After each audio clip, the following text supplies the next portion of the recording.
ब्रह्ममुरारिसुरार्चितलिङ्गं निर्मलभासितशोभितलिङ्गम् जन्मज दुःखविनाशकलिङ्गं तत्प्रणमामि सदा शिवलिङ्गम् देवमुनिप्रवरार्चितलिङ्गं कामदहन करुणाकरलिङ्गम्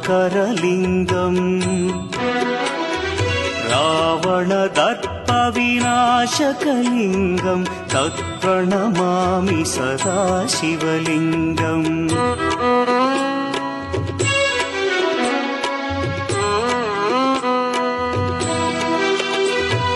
सर्वसुगन्धसुलेपितलिङ्गं बुद्धिविवर्धनकारणलिङ्गं सिद्धसुरा